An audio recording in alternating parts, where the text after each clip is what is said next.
এবার আমরা দেখব second step or second tutorial. এখানে আমি এখন অ্যাডমিন মোডে আছি।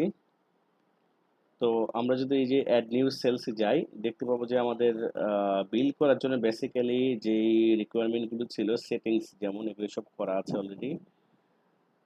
তারপর আমাদের এখন কনসাল্টেড বাই এবং রেফার্ড বাই এই দুটো সিলেক্ট করতে হবে।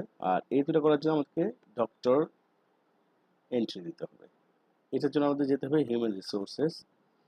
আমরা দেখতে পাচ্ছি এখানে doctor list, radiographer, technologist, receptionist, accountant, referral persons, এবং সেগুলো টেবিল থেকে বেসিক্যালি ক্লিক করতে হয়। যেমন ডক্টরস লিস্টে যদি আমি আসি, আমি দেখতে পাচ্ছি ডক্টরসের ID, name, department, qualification, designation, BMDC যদি থাকে।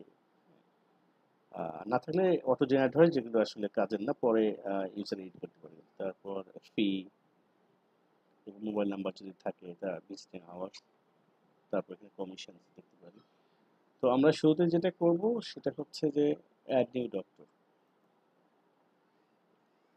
আমি ধরে নিচ্ছি একজন ডক্টর, নাম হচ্ছে ডক্টর এক্স। ডিপার্টমেন্ট ধরলাম, ঠিকই আছে, যেমন কার্ডিওলজি। তারপর জেন্ডার মেল, কোয়ালিফিকেশন আমি ফার্স্ট এখান থেকে দিলাম। বিএমডিসি ধরলাম নাই, এটা অটো জেনারেট হবে আর কি। অথবা আমি দিলাম, ঠিক আছে, 2 5 3 6 7, 6 ডিজিটের। তো যে ডেজিগনেশন হচ্ছে উনি আসলে যেখানে জব করে সেইখান থেকে ডেজিগনেশন। যেমন একজন হতে পারে মেডিকেল অফিসার, ডেজিগনেশনে উনি চাকরি করেন ধরলাম যে Comilla medical college, just example. ফিটা হচ্ছে উনি এই ডায়াগনোস সেন্টারে বসেন, তার ফি কত, এটা নট অ্যাভেলেবল হতে পারে, বাট হতে পারে, ঠিক আছে, 500 টাকা। ভিজিটিং আওয়ার্স, বেসিক্যালি উনি কখন বসেন। তো এইটা আসলে ডক্টর অ্যাপয়েন্টমেন্ট সিস্টেম থেকেও তৈরি করা যায়। আমি এখানে দেখাচ্ছি যে ঠিক আছে, উনি ডেইলি 5টা থেকে 8টায় বসেন, ফ্রাইডে ছাড়া। আর অ্যাপের স্ট্যাটাসটা হচ্ছে যে যদি আমি দেখা অ্যাপে আমার যে সমস্ত অ্যাপ এর মধ্যে দেখাতে চাই ডক্টরকে এবং পেশেন্ট ওইখান থেকে অ্যাপয়েন্টমেন্ট নিতে পারবে, তাহলে এটা অ্যাক্টিভ দিব। আর যদি আমি চাই যে না, এটা internal, just for internal use, যে আমি শুধু ইন্টারনাল হিসাব কিতাবের জন্য রাখবো, সেটা রেফারেল ক্ষেত্রে হতে পারে, সেটা কোনো ডিএমএফ হতে পারে, পুলিশ চিকিৎসা হতে পারে, সেই সব ক্ষেত্রে আমরা বেসিক্যালি ইনঅ্যাক্টিভ দিই, যেন অ্যাপে না দেখাই, শুধু এখানে দেখাই। তো আমরা অ্যাক্টিভ দিলাম যাতে অ্যাপেও দেখতে পারি। এখানে চাইলে ওনার ছবিও দেওয়া যেত।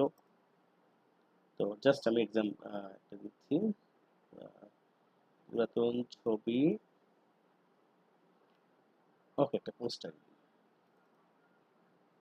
আর এখানে একটা ইন্টারেস্টিং কমিশন সেটিংস মানে হচ্ছে এখানে সার্ভিস ক্যাটাগরি। আমি প্রথম ভিডিও দেখলাম যে একটা টেস্টে সরাসরি কমিশন সেট করা যায়, যেমন আলট্রার একটা হোল অ্যাবডোমেনের সেট করা যায় কতটা কমিশন। বাট এই ক্ষেত্রে আমরা ডক্টর বা রেফারেল হচ্ছে যে নামে দিই না কেন, আমরা এখানে অ্যাড করার সময় কমিশনটা আমরা সিলেক্ট করতে মাল্টিপল সিলেক্ট করা যায়। যেমন আমি বলতেছি, ঠিক আছে, হ্যামাটোলজি, এখানে একটা দিব।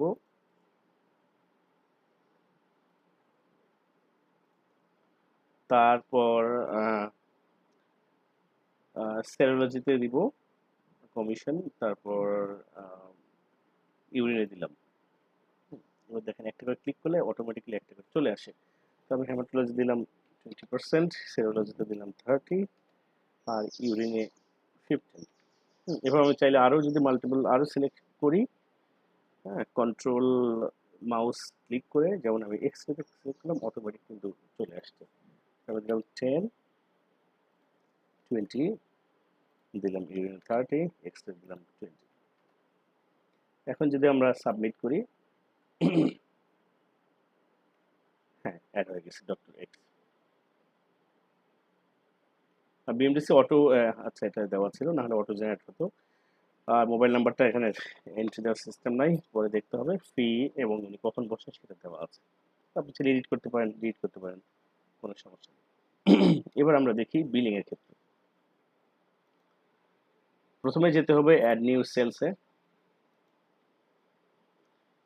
পেশেন্ট এখানে আগের থেকে আমাদের সিস্টেমে ছিল। আমি যদি আইডি দিয়ে সার্চ দিই বা ফোন নাম্বার দিয়ে, সরাসরি চলে আসলো। আর আমি যদি বলি না, আমি অ্যাড নিউ করবো, নতুন একটা পেশেন্ট দেবো, ধরলাম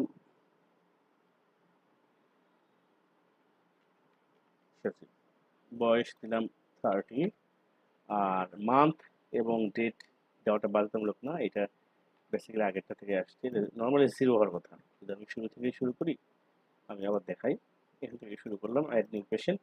দেখেন এজ এর মান কিন্তু জিরো, হাত দেওয়ার দরকার নেই যদি প্রয়োজন না হয়। ধরলাম একজন বয়স 30, নামটা দিলাম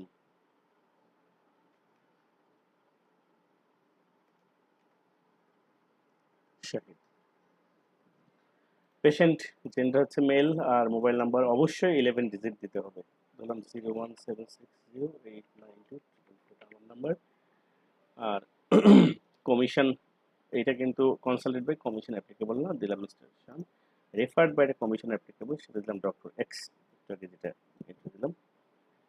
এবার কোয়ান্টিটিটা সিলেক্ট করলাম, অনেক বেশিরভাগ কিন্তু 1 থেকে বাই ডিফল্ট। আর আমি দিলাম লিপিড প্রোফাইল, ক্লিক করা মাত্র এখানে চলে আসে, দেখেন কোয়ান্টিটি 1, রেট 500 চলে আসছে, সাবটোটাল 500। আমি যদি এখন বলি ঠিক আছে আমি এবার সিবিসি করব, তাহলে চলে আসছে এখানে লিপিড প্রোফাইল এবং সিবিসি দিলাম 500 500 1000। আমি সার্ভিস চার্জ নাই, discount from doctor percentage set করা ছিল আমার সিস্টেমে, প্রথম ভিডিওতে দেখিয়েছি। এখন আপনি যদি 10% দেন 100 টাকা ডিসকাউন্ট হয় এবং টোটাল 900 হয়। 1000 থেকে 100 বাদ দিলে 900, আমি বললাম হসপিটাল থেকে 100 টাকা ডিসকাউন্ট দেবো, তাহলে টোটাল 800 থাকে। আমি বললাম যে হ্যাঁ 500 টাকা উনি দিল এবং পরবর্তীতে এসে উনি বাকিটা পে করবে, দিলাম। তারপরে আমি সাবমিট দিই এবং প্রিন্ট ইনভয়েসে গেলে আসলে লোগোটা সিলেক্ট করে, লোগোটা সুন্দর হলে অনেক সুন্দর একটা আসছে এবং এই বিলিং, এবং দেখেন 300 টাকা ডিউ দেখাচ্ছে। এইভাবে বিল করতে হয়। এখন আমি যদি দেখতে চাই ঠিক আছে বিলটার কি অবস্থা আছে, সারাদিনের সেলস বাই ডিফল্ট টুডে আসে, আপনি চাইলে ডেটটা আগেও করে আগের হিসাব দেখতে পারেন। এবং এটা হচ্ছে ইউজার কোনটা, যেমন আরেকটাকে আমি ইন্টু দিলাম আমার নাম, এই যে সেটা দিয়ে করা যেতে পারে, বা বাই ডিফল্ট অল থাকলে সমস্যা নেই, তারপর সার্চে চাপ দিলে হবে। তো আজকের হিসাবটা এটা ছিল, ইনভয়েস এটা, তার রেকর্ড বাই সবকিছু। এবং আপনি দেখতে পাচ্ছেন যে কমিশন জিরো চলে আসছে, কারণ ওই যে ডিসকাউন্টের জন্য সম্ভবত। হ্যাঁ, ইনভয়েস যদি আমরা আবার দেখি, হ্যাঁ, চলে আসছে। এবার যদি আমি দেখতে চাই ঠিক আছে ডিউ লিস্ট, গেলাম লাস্ট 6 মান্থসে বাই ডিফল্ট আসে, চাইলে 1 ইয়ার আমরা করতে পারি। তো এটা ডিউটা থাকে এবং আমি দেখতে পাচ্ছি যে ডিউ 300 টাকা। এটা সেটেল করার জন্য বা অ্যাডজাস্ট করার জন্য আমি গেলাম পেমেন্টসে। এখানে দেখেন একটাই বিল দেখাচ্ছে, এখানে যত এই পেশেন্টের যত বিল ছিল সব কিছু চলে আসবে, যেমন শহীদ নামে যে পেশেন্ট, সব কিছু এখানে আসবে, যে কত টাকা বিল ছিল, ডিপোজিট করবো কি কত। আমরা এখন এখানে টোটাল দেখতে পাই।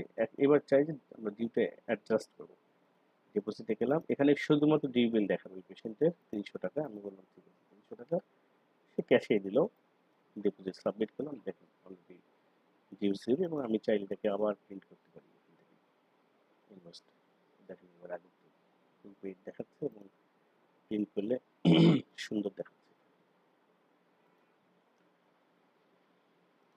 এরপর হচ্ছে যদি আমি রিপোর্টটা দেখতে চাই যে হ্যাঁ ফাইন্যান্সিয়াল রিপোর্ট আজকের কি ঘটনা, ফাইন্যান্সিয়াল রিপোর্ট যদি দেখতে চাই, দেখেন বায়োকেমিক্যাল একটা ছিল, হেমাটোলজি একটা ছিল। হ্যাঁ, সিবিসি ছিল হচ্ছে হেমাটোলজি, আর লিপিড প্রোফাইল বায়োকেমিক্যাল, এটা ক্যাটাগরি ওয়াইজ। এখানে আমরা দেখতে পাচ্ছি এক্স্যাক্টলি কেমন কি হলে এক্সপেন্স থাকলে হতো। আর আমি যদি বলি না, আমি আগেরটাও দেখবো যে ঠিক আছে 5 সেপ্টেম্বর থেকে 7 নভেম্বর পর্যন্ত কিছু এন্ট্রি, ডাটা এন্ট্রি দেওয়া ছিল। দেখেন সার্ভিস ক্যাটাগরি ওয়াইজ দেখাচ্ছে কত টাকা আসছিল, কোয়ান্টিটি কত, সবকিছু। এবং এখানে ফাইনালি সব ইনফরমেশন দেওয়া থাকে, ইনক্লুডিং ডিপোজিট কত, হসপিটাল অ্যামাউন্ট কত, কমিশন কত। আমরা সেম রিপোর্টটাকে সার্ভিস ওয়াইজ দেখতে পাবো। যেমন বাই ডিফল্ট আজকে দেখেন হেমাটোলজি সিবিসি কটা ছিল, লিপিড প্রোফাইল করা ছিল, এক্স্যাক্টলি কোন কোন টেস্ট সেটা দেখা হবে। যদি আবার আগের মতো চাই 5 সেপ্টেম্বর, অক্টোবর, বেসিক্যালি অল্প কিছু এন্ট্রি দেওয়া ছিল। দেখেন সিবিসি হয়েছিল 3 বার, হার্নি অপারেশন 2 বার, লিপিড প্রোফাইল 13 বার। সুতরাং আগেরটা দেখালাম সার্ভিস ক্যাটাগরি ওয়াইজ, আর এইটা একেবারে সার্ভিস ওয়াইজ, এবং এখানে বাকি হিসাবটা এখানে সেম। তো এক্সপেন্স যদি ওই সময়ের মধ্যে থাকতো, অ্যাড করা নাই, তাহলে এক্সপেন্স গুলো দেখা যায় যে কতবার কোনটা আসলো। তো এই হলো আপনার অ্যাডমিন প্যানেল থেকে নতুন বিল তৈরি এবং ডক্টর এন্ট্রি সিস্টেম।